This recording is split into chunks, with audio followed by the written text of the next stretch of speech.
Всем привет и спасибо, что вы пришли ко мне в гости, заглянули ко мне на мою любимую кухню, где мы с вами готовим вкусно, быстро, полезно и красиво. Друзья, сегодня я предлагаю вам приготовить вместе со мной очень интересное испанское блюдо, за которое до сих пор ходят споры на испанской земле, потому как часть испанцев считает, что это чисто испанское блюдо, но испанцы, проживающие в Валенции, они считают, что это валенсийское блюдо. И, как вы уже, наверное, многие догадались, мы с вами сегодня сделаем паэлью. Паэлью с дарами моря. Сейчас я хочу рассказать малюсенькую такую историю, как это блюдо вообще родилось, потому что рецептов более 150, можно экспериментировать как угодно и с разными продуктами, как дарами моря, так и с мясом. Так что те, которые не хотят слушать историю, прокрутите, сразу идите к видеорецепту, а описание самого рецепта будет под этим видео на английском и на русском языках. Итак, одна из легенд, которых очень и очень много, гласит о том, что юноша, влюбившись в девушку, пригласил ее домой и хотел что-либо приготовить для нее на ужин. И вот он посмотрел, что у них есть. Это был рис и дары моря. И вот он все это совместил, полил оливковым маслом и сделал на большой-большой сковородке это чудесное блюдо. Родители, услышав запах, спросили: что это ты там такое готовишь на кухне? И юноша ответил: параэлла, что означает в переводе с испанского «для нее». Но родители услышали паэлла. И, естественно, потом они поделились со своими соседями: ой, как же было вкусно, такое блюдо сын сделал, и называется это блюдо паэлья. Так что это одна из легенд. Мы можем верить или нет, но такая легенда существует. Что, мои хорошие, не будем больше тратить время, давайте готовить. Для приготовления нашей паэльи нам с вами понадобится из орудия труда большая сковородка, специальная для паэльи. Если у вас такой нет, вы можете просто-напросто взять обыкновенную сковородку, которая у вас есть такая побольше в доме, да? Чаша, куда мы будем с вами выкладывать продукты, которые мы будем периодически менять, обжаривать и выкладывать сюда. Шумовка, лопатка для переворачивания, маленькое полотенце и из продуктов питания. 350 грамм риса, 200 грамм у меня рыбного бульона. Также здесь у меня 4 средние морковки, 2 большие луковицы, 2 болгарских перца, 250 грамм зеленого горошка, масло для жарки, конечно же. Ну и самое интересное, лангустины 600 грамм, это у меня получилось где-то 13 штук, я посчитала. 600 грамм кальмаров, 300 грамм креветок. Из специй у меня шафран, видите, но он такой очень какой-то специфический, муж откуда-то с Индии его привозил, то есть буквально пару перышек. И я для цвета взяла еще и куркуму. Сбор тоже соль какая-то с разными специями, все по вашему вкусу добавляем, да, и помните, что если это соль, то она уже, эта специя соленая относительно. 7 черри помидорчиков, 5 зубчиков чеснока и 2 лайма, которые также можно заменить на лимон. Вот такой у нас сегодня с вами комплект прекрасных продуктов свежих. И теперь мы с вами будем приступать к самому интересному, к приготовлению нашей паэльи. Как видите, я уже разогрела нашу сковородку, и теперь отправляю в горячее масло наш лук. У меня сковорода на 12, но я немножко убавлю, по-моему, это сильно много. Давайте на 9, вот так вот, чтобы она постепенно жарилась. Так все это у нас выглядит. Немножечко обжарим наш лук и затем введем морковку. Все как обычно, помешиваем лучок. Он сейчас немножечко прихватится, и мы с вами добавим морковочку. Как и договаривались, отправляем морковку. Ничего, если я ручкой добавлю немножко так. Все это тоже перемешиваем. Видите, морковку я порезала кубиками, но так, довольно крупненько. Запах у нас такой чудесный уже в кухне. И все так красиво, как я люблю. Буквально пару минуточек, и мы с вами вводим болгарский перец. Все это перемешиваем.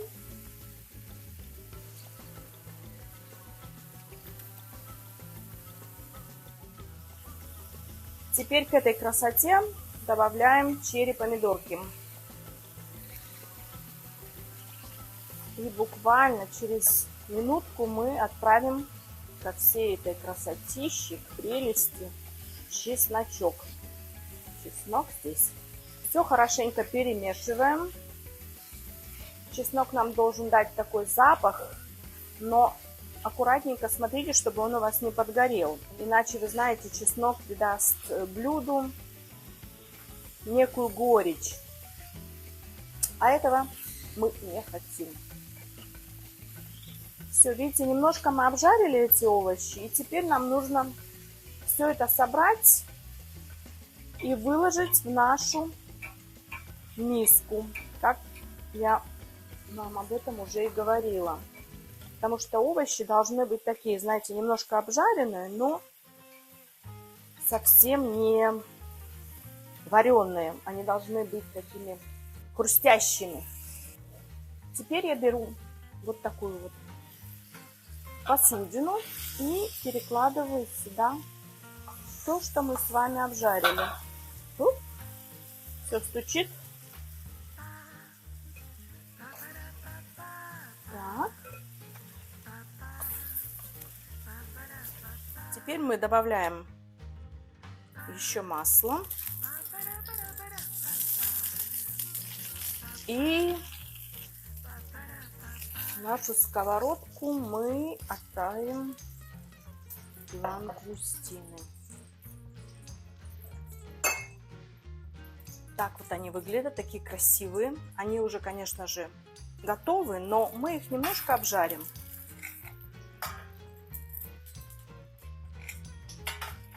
Чуточку, знаете, для того, чтобы лангустины отдали вкус, понимаете, вот то, что в них, в панцире у них содержится, это все отдаст и придаст такой пикантный вкус нашему блюду. Огонь у меня на 9. Все должно быть быстро. Переворачиваем. Там, как я сказала, они же уже у нас готовы, но немножечко они должны прихватиться. И вот эта вся прелесть нам даст вкус. Переворачиваем. Вот такие красавцы они у нас получились. Теперь лангустины мы отправляем в мисочку до лучших времен. И будем обжаривать наши кальмары и креветки. Так. Все так же быстро.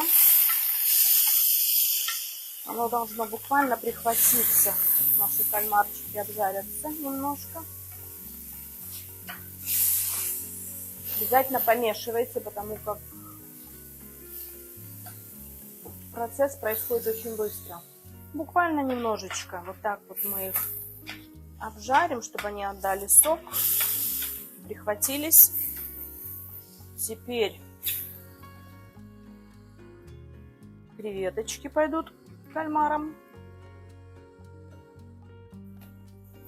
Вот такая веселая компания у нас с вами получается. Опять же, это все должно происходить очень быстро, потому как креветки и кальмары, если их долго жарить, парить, они будут такие, знаете, резиновые. А нам этого совершенно не нужно. Все, они прихватились. И теперь самое время добавить в эту красоту. Бум. К рису я добавляю на 1 стакан, то есть 300 мл у меня было риса. Я отправляю 600 мл воды и бульона. Перемешиваем. Добавляем специи. Еще раз хорошо перемешиваем. И оставляем вариться. Так, как, знаете, мы делаем, когда плов.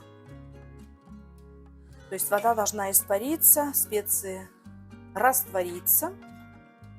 И вся эта прелесть у нас скоро с вами получится. Смотрите, уже вода закипает. Бульон. Можно сюда также добавить и белое сухое вино, какое-нибудь недорогое. Оно тоже придаст такой пикантный вкус. Пусть теперь это все потомится, и я вам покажу, что у нас скоро с вами получится. Жидкость постепенно испаряется, видите, рис набухает. И все именно так у нас должно и происходить с вами. Когда воды станет поменьше, или бульона, на котором мы с вами добавили, мы введем с вами остальные овощи и будем следить за процессом. Сейчас самое время попробовать на соль и на специи. То есть, если чего-то не хватает, то пока у нас достаточно много жидкости, бульона, то самое время добавить немножко перца или тех специй, которые вы хотите, которые вы любите. Да? Когда жидкость испаряется, то очень-очень важно помешивать нашу паэлью. Видите, чтобы ничего у нас не пригорало. Ну и, конечно же, можно немножечко убавить температуру. Смотрите, как рис уже увеличился в объеме, и жидкости стало гораздо меньше. Вот, помешиваем еще раз. И теперь давайте мы с вами добавим наши чудесные овощи, которые придадут цвет, вкус этой великолепной палитре. Бум! Смотрите, как у нас все красиво. Все это перемешиваем. Тоже помидорчики сейчас и все наши овощи дадут еще немножечко жидкости к нашему блюду.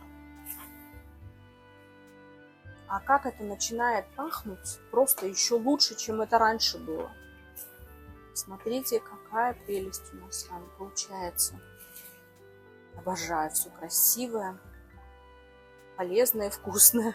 Теперь давайте немножечко еще убавим температуру. Вот, я поставила на 7. Все хорошо перемешаем. И дадим нашему блюду потомиться минут 5. Видите, как у нас увеличился объем? Тут порция получается на целую компанию. Смотрите, как все у нас прекрасно, красиво и красочно. В самый раз, видите, у нас еще немножечко есть жидкости. Мы добавляем наш зеленый горошек. Это опять же, видите, он у меня замороженный. И, естественно, в нем есть какое-то количество воды. То есть он еще даст больше влаги нашему рису. Все это немножко перемешиваем. Все у нас уже почти готово. Вот так вот. Рис прекрасно выглядит. Пахнет у нас чудесно совершенно.